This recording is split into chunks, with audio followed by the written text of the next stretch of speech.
సంగమేశ్వర బసవేశ్వర ప్రాజెక్టులపై సర్కారు నిర్లక్ష్యాన్ని ఎండగడదాం. సంగారెడ్డి జిల్లా ముఖ్య నేతల సమావేశంలో హరీష్ రావు దిశానిర్దేశం.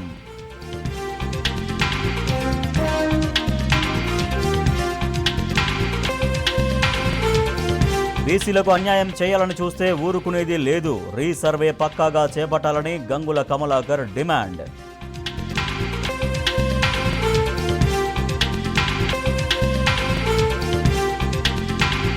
తెలంగాణపై విషయం చిమ్మేలా నిర్మలా సీతారామన్ వ్యాఖ్యలు. రాష్ట్ర ఆర్థిక స్థితిని తక్కువ చేసి మాట్లాడడం తగదన్న పొన్నాల.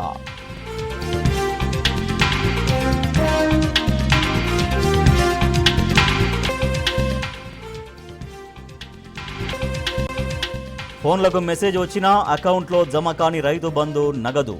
సూర్యాపేట జిల్లా మఠంపల్లిలో అధికారుల్ని నిలదీసిన రైతులు.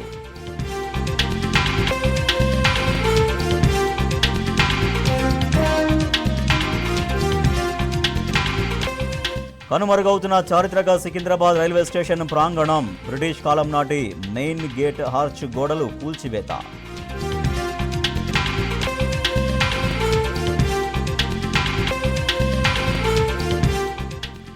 ఈ నెల 18న ముగియనున్న సిఈసి రాజీవ్ కుమార్ పదవీకాలం. నూతన సిఈసి నియామకం కోసం 17న సెలక్షన్ కమిటీ భేటీ.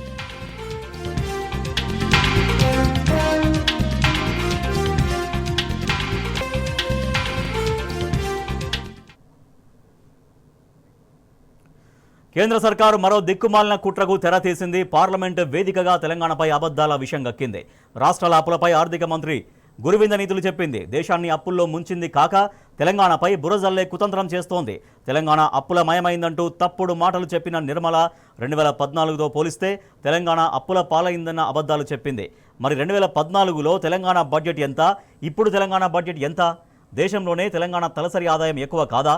దేశానికి తిండి పెడుతున్న రాష్ట్రాల్లో తెలంగాణ ముందు వరుసలో లేదా అన్న విషయాన్ని బీజేపీ సర్కారు తెలుసుకోవాలి.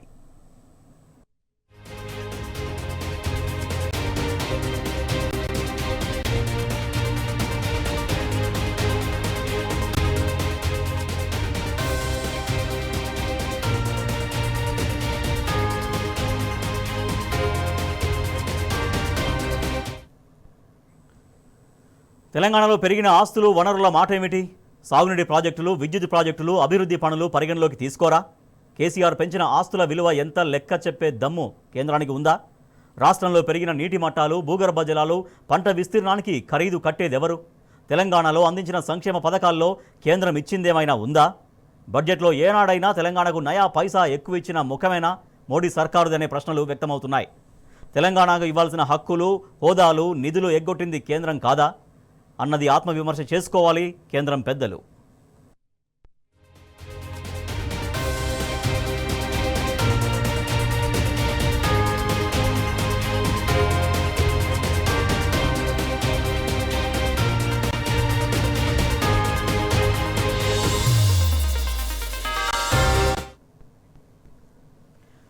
కేసీఆర్ పాలనలో స్వశక్తితో దేశానికి ఆదర్శంగా ఎదిగింది తెలంగాణ. ఇంకా కేసీఆర్ పాలనపై విషం చిమ్మడమే కేంద్రం టార్గెట్ పెట్టుకున్నట్టు తెలుస్తోంది. తెలంగాణ అప్పులపై మాట్లాడే ముందే కేంద్రం అప్పుల మాట ఏమిటి? ఈ ప్రశ్నలకు బీజేపీ సమాధానం చెప్పాలి. మోడీ సర్కార్ అప్పులేమో ఒప్పులా? బీజేపీ పాలిత రాష్ట్రాల్లో అప్పుల సంగతి ఎందుకు చెప్పరు? నిర్మల అడ్డగోలు అబద్ధాలు చెబుతున్నా నోరు మూసుకున్న బీజేపీ ఎంపీలు కనీసం నిలదీసే ధైర్యం లేని కాంగ్రెస్ ఎంపీలతో తెలంగాణకు నష్టమేనని స్పష్టమవుతోంది. బీజేపీ, కాంగ్రెస్ తోడు దొంగల పార్టీలు కలిసి తెలంగాణను మరోసారి ద్రోహం చేసే కుట్ర చేస్తోంది.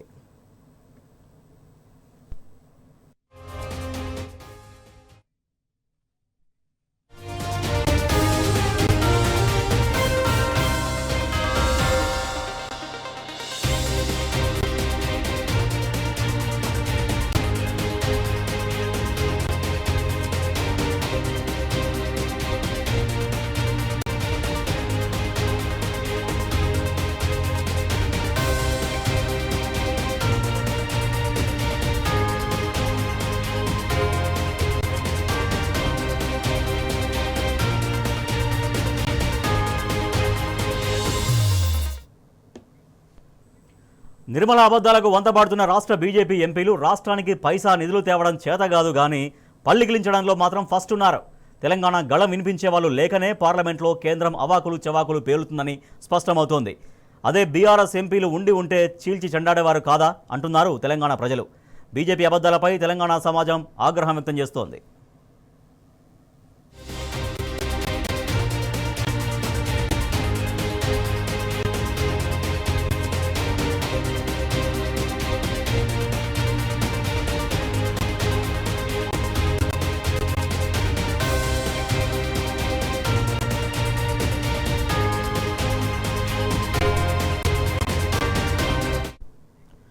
రైట్, స్వయంగా కేంద్ర ఆర్థిక మంత్రి నిర్మలా సీతారామన్ అప్పులపైన తప్పుడు లెక్కలు చెబుతున్నారు. తెలంగాణ 2014లో అప్పుల పాలైందని కేంద్ర మంత్రి నిర్మలా సీతారామన్ చేసినటువంటి వ్యాఖ్యల పట్ల తీవ్రంగా ఆగ్రహం వ్యక్తం చేస్తుంది తెలంగాణ సమాజం. 2014 తర్వాత తెలంగాణ రాష్ట్రంలో సృష్టించబడినటువంటి ఆస్తులు అవన్నీ కూడా కళ్ళ ముందు కనిపిస్తున్నాయి. ఇంకా బీజేపీ మొత్తం దేశాన్ని అప్పుల పాలు చేయడమే కాకుండా తెలంగాణను అప్పుల రాష్ట్రంగా మాట్లాడడం పట్ల తీవ్రంగా ఆగ్రహావేశాలు వ్యక్తమవుతున్నాయి. సో తెలంగాణ రాష్ట్ర ప్రయోజనాల దృష్ట్యా తెలంగాణ ఎంపీలు, కాంగ్రెస్ ఎంపీలు ఇద్దరున్నా కూడా ఎవరు కూడా తెలంగాణ గురించి మాట్లాడకపోవడం సిగ్గుచేటు అంటూ ప్రజలు ఆగ్రహం వ్యక్తం చేస్తున్నారు. అదే బీఆర్ఎస్ ఎంపీలు కనుక లోక్సభలో ఉండి ఉంటే ఇవాళ తెలంగాణ గళాన్ని ఎంత బలంగా వినిపించే వాళ్ళు అంటూ ప్రజలు చర్చించుకున్నటువంటి పరిస్థితి. ఎస్, మా ఇన్పుట్ ఎడిటర్ సూరజ్ మరింత సమాచారాన్ని విశ్లేషణ అందిస్తారు. రైట్ సూరజ్, కేంద్ర ఆర్థిక మంత్రి నిర్మలా సీతారామన్ చేసినటువంటి వ్యాఖ్యల పట్ల చాలా తీవ్రంగా అభ్యంతరాలు వ్యక్తమవుతున్నాయి. 2014 తర్వాత రాష్ట్రంలో సృష్టించబడ్డటువంటి ఆస్తులు ఇవన్నీ కూడా కళ్ళ ముందు కనిపించట్లేవా అంటూ క్వశ్చన్స్ ప్రజలే అడుగుతున్నటువంటి పరిస్థితి. సో కేంద్ర ఆర్థిక మంత్రి నిర్మలా సీతారామన్ చేసినటువంటి వ్యాఖ్యలను ఏ కోణంలో చూడాల్సినటువంటి అవసరం ఉంది? రాజేష్, తెలంగాణ పైన కేంద్ర ప్రభుత్వం కొత్త వితండవాదాలను తెరపైకి తెస్తున్న పరిస్థితి కనిపిస్తుంది. అబద్ధాలతో విష ప్రచారం చేసి బదనాం చేసే ప్రయత్నాలు కూడా చేస్తుందని చెప్పేసి ఇప్పుడు ఆరోపణలు వ్యక్తం అవుతున్నాయి. స్వయంగా కేంద్ర ఆర్థిక మంత్రి గురువింద గింజ తందంగా నీతులు చెప్పడం పైన కూడా పెద్ద ఎత్తున విమర్శలు చెలరేగుతున్నాయి. గతంలో పార్లమెంటు సాక్షిగా తెలంగాణ అభివృద్ధిని ఇదే కేంద్ర ప్రభుత్వం కొనియాడిన ఉదంతాలన్నింటినీ కూడా ఇవాళ రాజకీయ ఆర్థిక విశ్లేషకులు లెక్క చెప్తున్న పరిస్థితి కనిపిస్తుంది. ఆర్థిక క్రమశిక్షణలో, ఆర్థిక పురోభివృద్ధిలో, తలసరి ఆదాయాన్ని మెరుగుపరచుకోవడంలో, అలాగే రాష్ట్ర సొంత ఆదాయ వనరులను సమకూర్చుకోవడంలో తెలంగాణనే బెస్ట్ అని చెప్పేసి గతంలో అనేక సార్లు కూడా కేంద్ర ప్రభుత్వం ప్రకటించిన విషయం తెలిసిందే. సోషియో ఎకనామిక్ సర్వేస్ కావచ్చు, లేదా పార్లమెంటరీ నివేదికలు కావచ్చు, ఇట్లా ఎలా చూసినా కానీ తెలంగాణ ప్రత్యేక రాష్ట్రం ఏర్పడిన తర్వాత అభివృద్ధి పథంలో దూసుకెళ్తుందని చెప్పేసి కూడా రాష్ట్ర ఆర్థిక సూచి కూడా పురోగమన దిశలో పరిగెత్తుందని చెప్పేసి కూడా ప్రకటించిన దాఖలాలు ఉన్నాయి. ఈ సందర్భంలో కొత్తగా కేంద్ర ప్రభుత్వం కొత్త రాగాన్ని అందుకోవడం పట్ల పెద్ద ఎత్తునే విమర్శలు చెలరేగుతున్న పరిస్థితి కనిపిస్తుంది. అసలు దేశాన్ని అప్పుల్లో ముంచింది ఈ బీజేపీ కాదా అన్న ఒక ప్రశ్న వాళ్ళ సామాన్య జనం నుంచి వ్యక్తమవుతుంది. తెలంగాణపై బురద జల్లే కుతంత్రానికి తెరలేపే ముందు భారతీయ జనతా పార్టీ ఒక్కసారి తన వైనాన్ని పునరావలోకనం చేసుకోవాల్సిన అవసరం ఉందని చెప్పేసి కూడా వాళ్ళు నొక్కి చెప్తున్నారు. తెలంగాణ అప్పులమయమైందంటూ చెప్పిన నిర్మలా సీతారామన్ ఈ దేశం అప్పుల బారిన పడిందనడానికి ఏం సమాధానం చెప్తుందని చెప్పేసి కూడా వాళ్ళు ప్రశ్నిస్తున్న పరిస్థితి కనిపిస్తుంది. 2014తో పోలిస్తే తెలంగాణ అప్పుల పాలైందన్న నిర్మలా సీతారామన్ వ్యాఖ్య పట్ల పూర్తిగా తెలంగాణ ప్రజలంతా కూడా నిరసన వ్యక్తం చేస్తున్నారు. వాళ్ళు బీజేపీ కేంద్రంలో అనుసరిస్తున్న వైనాలను కూడా తప్పుపడుతున్న పరిస్థితి కనిపిస్తుంది. 2014లో తెలంగాణ రాష్ట్ర బడ్జెట్ ఎంత ఉండే, ఇప్పుడు బడ్జెట్ ఎంత ఉంది అంటే అభివృద్ధి సూచి ఎలా ముందుకు పురోభివృద్ధి సాధిస్తోందన్న విషయాన్ని తెలంగాణ ప్రజలు ఈ సందర్భంగా గుర్తు చేస్తున్నారు. దేశంలోనే తెలంగాణ ఇవాళ నెంబర్ 1 తలసరి ఆదాయం సాధించిన రాష్ట్రం కాదా, దేశానికి తిండి పెడుతున్న, దేశానికి ఆదాయం సమకూర్చి పెడుతున్న అతిపెద్ద రాష్ట్రాల్లో ఇవాళ తెలంగాణ ముందు వరుసలో లేదా అన్న ప్రశ్నలు కూడా సంధిస్తున్న పరిస్థితి కనిపిస్తుంది. తెలంగాణలో ఇప్పటిముప్పటిగా ఆస్తులు పెరిగాయి, వనరులు కూడా పెరిగాయి. కొత్త ఆర్థిక వనరులకు అప్పటి బీఆర్ఎస్ ప్రభుత్వం సాధించడంలో సక్సెస్ ను సాధించిందని చెప్పేసి కూడా ఈ సందర్భంగా వాళ్ళు గతంలో కేంద్ర ప్రభుత్వం గతంలో తెలంగాణ అభివృద్ధి విషయంలో ఇదే పార్లమెంట్లో అనేక సందర్భాల్లో మాట్లాడిన పరిస్థితి కూడా గుర్తు చేసుకోవచ్చు. తర్వాత అప్పుల విషయంలో కూడా ఎఫ్ఆర్బిఎం పరిమితికి లోబడే రాష్ట్రం ఇక్కడ అప్పులు చేస్తున్నటువంటి విషయాన్ని కూడా ఇంతకుముందు కేంద్రమే ఇదే సభలో ప్రకటన చేసింది. సో మీరు అన్నట్టుగా ఇప్పుడు మళ్ళీ కొత్త రాగం, కొత్త పాట ఎందుకు పాడుతోంది, అప్పుల రాష్ట్రం అయిందనేది స్వయంగా కేంద్ర మంత్రి మాట్లాడడం వెనుక కేవలం దీంట్లో రాజకీయ దురుద్దేశం మాత్రమే ఉందని చెప్పేసి ఆరోపణలు వ్యక్తమవుతున్నాయి. ఎందుకంటే ఎఫ్ఆర్బిఎం చట్టానికి లోబడే, ఎఫ్ఆర్బిఎం పరిధికి లోబడే తెలంగాణ రాష్ట్రం ఆర్థిక క్రమశిక్షణను మెయింటైన్ చేస్తూనే అప్పులను మెయింటైన్ చేస్తుందని చెప్పేసి గతంలో చాలా సందర్భాల్లో కూడా కేంద్ర ప్రభుత్వం కితాబిచ్చిన వైనాలను మనం చూసి ఉన్నాము. అనేక రంగాల్లో కూడా అభివృద్ధి సంక్షేమం సమాంతరంగా కూడా తీసుకెళ్లే ఘనత కేసీఆర్ ప్రభుత్వానికి ఉన్న విషయం కూడా తెలిసిందే. దేశంలోనే తెలంగాణ ఒక నెంబర్ 1 రాష్ట్రంగా ఎదిగే క్రమంలో గడిచిన 10 ఏళ్ల పాలన ఖచ్చితంగా దోహదం చేసిందనే వాదన తెలంగాణ ప్రజల్లో ఉన్న విషయం తెలిసిందే. వాళ్ళ మనసుల్లో పేర్కొని ఉన్న విషయం కూడా తెలిసిందే. ఈ సందర్భంలో నిర్మలా సీతారామన్ చేసిన వ్యాఖ్యలను కేవలం రాజకీయ కోణంలోనే చూస్తున్న పరిస్థితి చాలా స్పష్టంగా కనిపిస్తుంది. గతాన్నంతా విస్మరించి ఇవాళ బీజేపీ తెలంగాణ పైన కుట్రలు చేస్తుందని చెప్పేసి కూడా ఒక ఆరోపణ పెద్ద ఎత్తున వినిపిస్తుంది. సాగునీటి ప్రాజెక్టులు కావచ్చు, విద్యుత్ ప్రాజెక్టులు కావచ్చు, అభివృద్ధి రంగంలో తీసుకుంటే కనుక అనేక విప్లవాత్మక మార్పులను తీసుకొచ్చిన ఘనత తెలంగాణ మొదటి ప్రభుత్వాలదని చెప్పేసి కూడా ప్రజలంతా కూడా ఇవాళ భావిస్తున్న తరుణంలో నిర్మలా సీతారామన్ వ్యాఖ్యలు కొంత వివాదాలను రేకెత్తించాయని చెప్పాల్సి ఉంటుంది. కేసీఆర్ రాష్ట్రం కోసం పెంచిన ఆస్తుల విలువను చూసుకుంటే కనుక అప్పుల విలువ ఏ పాటిదన్న ఒక వాదన కూడా తెరపైకి వస్తుంది. అసలు రాష్ట్ర విభజన సమయంలో తెలంగాణ రాష్ట్రానికి ఆ అప్పు ఎంత ఉండే, ఇవాళ తెలంగాణ రాష్ట్రం సాధించిన అభివృద్ధి ఎంత, ఆనాడే కొంత మిగులు బడ్జెట్ గా తెలంగాణ రాష్ట్రాన్ని అప్పగించామన్న వాదనను కూడా బీఆర్ఎస్ పార్టీ గతంలో అధికారంలో ఉన్నప్పుడే తోసిపుచ్చిన విషయం కూడా తెలిసిందే. 80,000 కోట్ల రూపాయల అప్పుతోనే తెలంగాణ రాష్ట్రం వచ్చిందని చెప్పేసి కూడా అప్పట్లో ఆర్థిక మంత్రిగా ఉన్న హరీష్ రావు పలు సందర్భాల్లో కూడా వెల్లడించిన విషయం కూడా తెలిసిందే. ఈ నేపథ్యంలో నిర్మలా సీతారామన్ ఇలాంటి వ్యాఖ్యలు చేయడం అంటే తెలంగాణ రాష్ట్రం ఏర్పడ్డ నాటికి అసలు అప్పులే లేవన్నట్లుగా ఆమె మాట్లాడడం, తెలంగాణ రాష్ట్రం ఏర్పడ్డ తర్వాత అప్పులు ముబ్బడిగా పేర్కొని పోయాయని చెప్పేసి ఆమె వ్యాఖ్యానించిన తీరుపైన కూడా పెద్ద ఎత్తున విమర్శలు చెలరేగుతున్నాయి. అధికార పార్టీ నుంచి కూడా ఒక స్పందన రావాల్సి ఉండే అని చెప్పేసి కూడా ఆర్థిక విశ్లేషకులు, రాజకీయ విశ్లేషకులు భావిస్తున్నారు.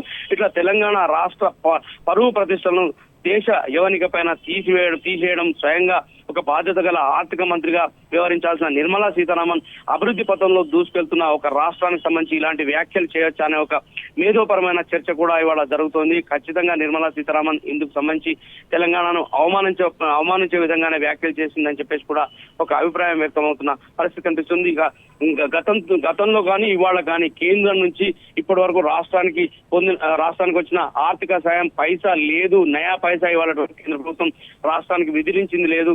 ఈ ఆర్థిక సంఘం కేటాయించే డివల్యూషన్ లో సైతం పక్షపాత వైఖరితోనే కేంద్ర ప్రభుత్వం వ్యవహరించింది. ఉత్తరాది రాష్ట్రాలకు ఎక్కువ భాగాన్ని ఈ ట్యాక్స్ డివల్యూషన్ లో కేటాయించడం కావచ్చు, దక్షిణాది రాష్ట్రాలకు, అందులో ప్రధానంగా తెలంగాణ రాష్ట్రానికి అంటే కర్ణాటక, ఆంధ్రప్రదేశ్ మిగిలిన రాష్ట్రాలతో పోలిస్తే తెలంగాణ రాష్ట్రానికి సెంట్రల్ డివల్యూషన్ కూడా, ట్యాక్స్ డివల్యూషన్ కూడా పూర్తి స్థాయిలో తగ్గించి ఇచ్చిన వైనాలను కూడా ఇక్కడ ఎత్తి చూపుతున్న పరిస్థితి కనిపిస్తుంది. అంటే కేంద్రం రాష్ట్రానికి ఇవాళ విధించిన పైసా ఒక్కటి లేకపోగా తెలంగాణ పరువును తీసే విధంగా ఇవాళ బాధ్యతాయుతమైన కేంద్ర మంత్రి వ్యాఖ్యానించడం పైన పెద్ద ఎత్తున విమర్శలు వ్యక్తమవుతున్నాయి. రాజేష్.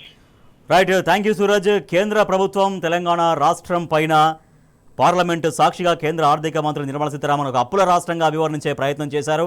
కానీ ముమ్మాటికి అప్పుల రాష్ట్రం కాదు, ఇది ఆస్తుల రాష్ట్రంగా అభివర్ణిస్తున్నారు రాజకీయ విశ్లేషకులు, పరిశీలకులు కూడా.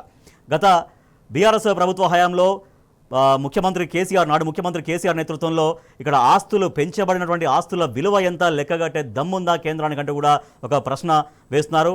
మొత్తం కేంద్రంలోని బీజేపీ ప్రభుత్వం దేశాన్ని అప్పుల కుప్పగా మార్చి ఇవాళ తెలంగాణ రాష్ట్రాన్ని అప్పుల రాష్ట్రంగా అనడం పట్ల తీవ్రంగా అభ్యంతరాలు వ్యక్తమవుతున్నాయి.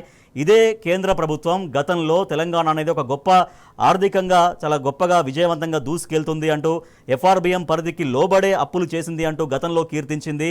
కానీ ఇవాళ ఈ వ్యాఖ్యల వెనుక ముమ్మాటికి ఇది రాజకీయ కుట్రగానే, రాజకీయ కోణంగానే చూడాల్సినటువంటి అవసరం ఉందనేది రాజకీయ విశ్లేషకులు, పరిశీలకులు చెబుతున్నటువంటి మాట.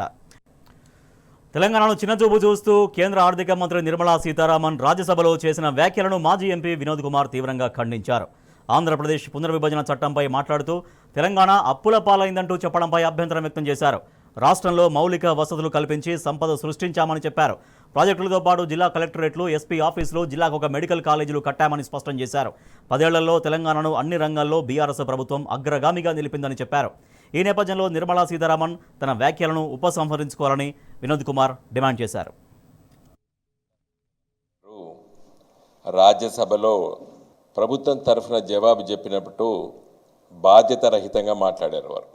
నిర్మలా సీతారామన్ గారు ఆంధ్రప్రదేశ్ రాష్ట్ర విభజన చట్టం గురించి ప్రస్తావించారు. తెలంగాణ రాష్ట్ర డిమాండ్ కోసమే ఈ ఆంధ్రప్రదేశ్ రాష్ట్ర విభజన చట్టం 2014 వచ్చింది పార్లమెంట్లో. దీనికి నిర్మలా సీతారామన్ గారు కానీ లేకపోతే బీజేపీ కానీ సంబంధం లేదు. ఇది ఆనాటి ప్రభుత్వం కాంగ్రెస్ పార్టీ ప్రభుత్వం.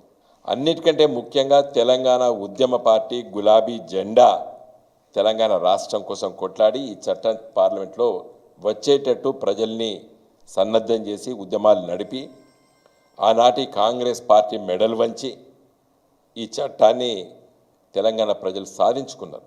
తదనంతరం మోడీ గారి ప్రభుత్వం వచ్చింది 2014. తెలంగాణ రాష్ట్రం ఏర్పడ్డ తర్వాత మోడీ గారి ప్రభుత్వం వచ్చింది. ఆమె నిన్న పార్లమెంట్లో మాట్లాడుతూ తెలంగాణను చాలా చిన్న చూపుతో మాట్లాడింది నిర్మలా సీతారామన్ గారు. తెలంగాణ రాష్ట్రం ఏర్పడ్డప్పుడు తెలంగాణ సర్ప్లస్ బడ్జెట్ అని చెప్పింది నిర్మలా సీతారామన్ గారు. 1956లో తెలంగాణ ప్రాంతాన్ని ఆంధ్రప్రదేశ్ రాష్ట్రంతో కలిపిన రోజు తెలంగాణ సర్ప్లస్. 100 సార్లు చెప్పినాం తెలంగాణ సర్ప్లస్ అని చెప్పి ప్రొఫెసర్ జయశంకర్ గారు, అదేవిధంగా కేసీఆర్ గారు, నేను ఆ రోజు ఎంపీగా ప్రతి రాజకీయ పార్టీ దగ్గర చెప్పినాం Telangana surplus but for exploitation Telangana నష్టపోతుందని చెప్పినాం మేము. నేనేదో కొత్త వార్త చెప్పినట్టు రాజ్యసభలో చెప్తుంది నిర్మలా సీతారామన్ గారు. మళ్ళీ మీరేం చెప్తున్నారు? తెలంగాణ డెట్లకి పోయింది, అప్పుల పాలైంది అని చెప్పి ఏదో చింతిస్తున్నట్టు కూడా అక్కడ నిన్న వ్యాఖ్యానించారు. తెలంగాణ అప్పుల రాష్ట్రం కాదు. ఈరోజు రేవంత్ రెడ్డి గారు కూడా చెప్తున్నా, ఈ రోజు వరకు కూడా చెప్తున్నా నేను, తెలంగాణ తీసుకొచ్చిన అప్పులతోని ఇన్ఫ్రాస్ట్రక్చర్ నిర్మించడం, పెద్ద పెద్ద ప్రాజెక్టులు నిర్మించడం, తెలంగాణ 9 జిల్లాల్ని 33 జిల్లాలుగా మార్చి ప్రతి జిల్లాలో జిల్లా కలెక్టర్ ఆఫీసులు, జిల్లా ఎస్పీ ఆఫీసులు, ఇన్ఫ్రాస్ట్రక్చర్ని నిర్మించడం. అప్పుల పాలైన అంటే ఏంటంటే అప్పులు తీసుకొచ్చి వృధాగా ఖర్చు పెడితే అది అప్పుల పాలవుతుంది. Telangana is not a debt ridden state, mind it Nirmala Sitharaman గారు. We have created wealth, we have created infrastructure. 33 జిల్లాల్లో మెడికల్ కాలేజీలు పెట్టినాం. ఇలా కాళేశ్వరం ప్రాజెక్టు కట్టినాం. కాళేశ్వరం ప్రాజెక్టులో 90% ఈరోజు రేవంత్ రెడ్డి గారు ఉపయోగిస్తున్నాడు. మల్లన్న సాగర్ నుంచి హైదరాబాద్కు నీళ్ళు తీసుకొస్తా అని చెప్తున్నాడు కదా. Who constructed Mallanna Sagar? రాజశేఖర రెడ్డి గారు దోషడంతా ఆలోచిస్తే కేసీఆర్ గారు తాంబాలంతో ఆలోచించిండు మల్లన్న సాగర్ని. 1 టీఎంసీ 2 టీఎంసీ ఆలోచిస్తే ఇలా దాన్ని 50 టీఎంసీల మల్లన్న సాగర్గా మార్చినాం. అందుకోసమే రాజ్యసభలో మీరు మాట్లాడిన వ్యాఖ్యానాలను మీరు విరమించుకోవాలని చెప్పి నేను నిర్మలా సీతారామన్ గారిని విజ్ఞప్తి చేస్తున్నాను. ఆర్థిక మంత్రి నిర్మలా సీతారామన్ తెలంగాణపై చేసిన వ్యాఖ్యలను బీఆర్ఎస్ సీనియర్ నేత పొన్నాల లక్ష్మయ్య తీవ్రంగా ఖండించారు. బాధ్యతాయుతమైన పదవిలో ఉండి ఒక రాష్ట్ర ఆర్థిక స్థితిని తక్కువ చేసి మాట్లాడడం తగునా అని ప్రశ్నించారు. దేశ ఆదాయంలో 85% అప్పులు చేస్తున్న మీరా తెలంగాణ గురించి మాట్లాడేది అంటూ నిప్పులు చెరిగారు. తెలంగాణ ఆదాయంలో 26% మాత్రమే అప్పులున్నాయన్న ఆయన తలసరి ఆదాయంలో దేశంలోనే అగ్రస్థానంలో ఉన్నామని గుర్తు చేశారు. పార్లమెంట్ చేసిన పునర్విభజన చట్టంలో తెలంగాణకు ఇచ్చిన హామీలు 10 సంవత్సరాలుగా విస్మరించిన సీతారామన్ తెలంగాణ అభివృద్ధిని తక్కువ చేసి మాట్లాడడం సిగ్గుచేటన్నారు. ఇప్పటికైనా నిర్మలా సీతారామన్ తీరు మార్చుకోవాలని పొన్నాల లక్ష్మయ్య హితవు పలికారు. దేశ ఆర్థిక శాఖ మంత్రురాలు నిర్మలా సీతారామన్ ఓ మాట అనేస్తే మీ పదవికి మీ బాధ్యతలు తీసుకున్న నేపథ్యంలో తగునా అని ప్రశ్నిస్తున్నాను. ఆర్థిక స్థితిగతులు తెలంగాణలో బాగాలేవనే మాట ప్రసారం చేసిన దౌర్భాగ్య పరిస్థితి ఈ దేశ ఆర్థిక శాఖ నిర్వహిస్తున్న మంత్రికి రావడం నేను ఖండిస్తా ఉన్నాను. అప్పులు, అభివృద్ధి, ఇది ఆర్థిక శాఖలో భవిష్యత్తు కోసం చేసే దాంట్లో చేయాల్సిన అవసరము, ఏ మేరకు చేయాల్సిన బాధ్యత, ఈ రెండు గుర్తించకుండా మాట్లాడితే ఏమంటారు? అమ్మా, మీరు ఆర్థిక శాఖ మంత్రులుగా అంటే ప్రభుత్వం వచ్చే నాటికి 2014 నాటికి దేశ సంపదలో దేశం యొక్క అప్పులు 46%. 100 రూపాయల ఆదాయం ఉంటే 46 రూపాయలు అప్పులుగా ఉండే. ఇప్పుడు ఏ ముఖం పెట్టుకొని ఈరోజు 100 రూపాయల ఆదాయానికి 85-84 రూపాయల అప్పులు తీసుకున్నారు కదా, దీనికి సమాధానం ఎలా చెప్తారు? అప్పులు పెరిగినంత మాత్రాన బాగాలేవని చెప్పే స్థితిలో ఉంటే తెలంగాణ రాష్ట్రం ప్రత్యేక రాష్ట్రం ఏర్పడిన తర్వాత ఈరోజు 25 రాష్ట్రాల ఆర్థిక స్థితిగతుల కంటే మెరుగైన స్థితిగతులు ఉన్నాయని కేంద్ర ప్రభుత్వము, సిఏజీ, తర్వాత విదేశీ సంస్థలు ఇచ్చిన జ్ఞాపకాలు అంటే రిపోర్ట్స్ లేవా? నా దగ్గర ఉన్నాయి, పంపించమంటారమ్మా? నేను పంపిస్తాను. మీరు చెప్పిందే, మీ ప్రభుత్వాలు చెప్పినే. 100 రూపాయల సంపద అయితే 27 రూపాయల అప్పులే ఉన్నాయి. మీరు దేశంలో 100 రూపాయల సంపదకు 85 రూపాయలు అప్పు చేసిన చరిత్ర కలిగిన వాళ్ళు ఏం ముఖం పెట్టుకొని ఈ మాట మాట్లాడతారు? ఇది ప్రజల్ని తప్పు పట్టి చేయడానికే కదా, మోసం చేయడానికే కదా, బాగాలేదని చెప్పడానికే కదా. సగటు ఆదాయం ఈ దేశంలో తెలుసా ఎలా పెరుగుతుంది? అభివృద్ధి అయితేనే కదా. సగటు ఆదాయం ఏ స్టేజ్లో ఉంది? మనం 4 రాష్ట్రాల కంటే 5వ రాష్ట్రంగా ఉన్నాం 35 ప్రాంతాలలో. దేశంలో అన్ని రాష్ట్రాల కంటే సగటున ఆదాయం పెంచిన రాష్ట్రం తెలంగాణ అయితే మీరు ఈ మాటలు మాట్లాడితే ఏం చెప్పాలమ్మా? చెప్పండి. ఛాలెంజ్ చేస్తాను, మాట్లాడదాం. రాష్ట్రాలకు ఇచ్చేది పెంచరు, రాష్ట్రాలకు ఇచ్చేదానికి తక్కువ చేస్తారు. మీది నుంచి గజ్జేసినాం అని చెప్పుకుంటే గొప్పనా? సిగ్గుచేటు. I'm sorry, I become emotional because I'm concern about my state, I'm concern about my people, I concern about my village. బడ్జెట్లో ఇన్ని రాష్ట్రాలుంటే, ఇన్ని ప్రాంతాలుంటే, ఒక్క రాష్ట్రం బీహార్ గురించి ప్రత్యేకంగా చెప్పి నిధులు కేటాయిస్తున్నామని చెప్పాల్సిన దౌర్భాగ్య పరిస్థితులు ఎందుకు వచ్చి చెప్తారా? అంతేకాదు, తెలంగాణ ఏమైనా సబ్జెక్ట్ వచ్చిందా ఎక్కడైనా? బడ్జెట్లో కానీ, రాష్ట్రపతి ప్రసంగంలో కానీ? పునర్విభజన చట్టం అంటే ఏంటి? పార్లమెంటు సాక్షిగా, పార్లమెంటు ప్రజాస్వామ్య దేవాలయంలో అన్ని పార్టీలు కలిసి ప్రజాస్వామ్య దృష్టిలో ప్రాంతాల అభివృద్ధి కోణంలో సజావుగా ఉండడానికి, ప్రజలను మెప్పించడానికి చేసిన నిర్ణయాలు 10 సంవత్సరాలైన తర్వాత అమలు చేయకుండా ఉండే దౌర్భాగ్య స్థితిలో ఉండి ఇంకా ఈ రాష్ట్రాన్ని మీరు నిందిస్తారా? మానుకో అమ్మా, మీరంటే మా గౌరవం కాదనం. కానీ ఇలాంటి రాజకీయ కోణంలో మాట్లాడే అవకాశాలు బాధ్యత కలిగిన వ్యక్తులుగా దేశాన్ని సరిదిద్దడానికి ఆర్థిక శాఖను నిర్వహిస్తున్న మీరు రాష్ట్ర ఆర్థిక స్థితి మీద ఈ దౌర్భాగ్య మాటలు మాట్లాడితే సహించేది లేదు. మేము కూడా రాజకీయాలు చేస్తాం. రైతులకు మేలు జరిగేలా భవిష్యత్తు కార్యాచరణ చేపడదామన్నారు మాజీ మంత్రి హరీష్ రావు. ఈ మేరకు సంగారెడ్డి జిల్లా పార్టీ ఎమ్మెల్యేలు, మాజీ ఎమ్మెల్యేలు ముఖ్య నేతలతో సమావేశమయ్యారు. అధికారంలోకి వచ్చిన తర్వాత సంగమేశ్వర, బసవేశ్వర ఎత్తిపోతల పథకాల పనులు ప్రశ్నార్థకంగా మారాయని చెప్పారు. నీళ్ల కోసం మరో పోరాటానికి సిద్ధమవుదామని పిలుపునిచ్చారు. సంగమేశ్వర, బసవేశ్వర ప్రాజెక్టు పనులను వెంటనే పూర్తి చేయాలనే డిమాండ్తో ఆ ప్రాజెక్టుల నిర్దేశిత ఆయకట్టు ప్రాంతాల్లో బీఆర్ఎస్ నిరసన కార్యక్రమాలు చేపట్టనుంది. ఆ ఎత్తిపోతల పథకాలను పూర్తి చేసేదాకా కాంగ్రెస్ ప్రభుత్వాన్ని ఎండగడదామన్నారు. జహీరాబాద్, సంగారెడ్డి, నారాయణఖేడ్, ఆందోళన నియోజకవర్గాల బీఆర్ఎస్ కార్యకర్తలను సమాయత్తం చేయండి అంటూ తెలిపారు. 4 లక్షల ఎకరాలకు సాగునీరు అందించేందుకు ఆరాటపడిన కేసీఆర్ ఆకాంక్షను నెరవేర్చుదామని చెప్పారు. సమావేశంలో ఎమ్మెల్యేలు సునీత లక్ష్మారెడ్డి, చింతా ప్రభాకర్, మాణిక్రావు, మాజీ ఎమ్మెల్యేలు భూపాల్ రెడ్డి, బీఆర్ఎస్ ముఖ్య నేతలు పాల్గొన్నారు.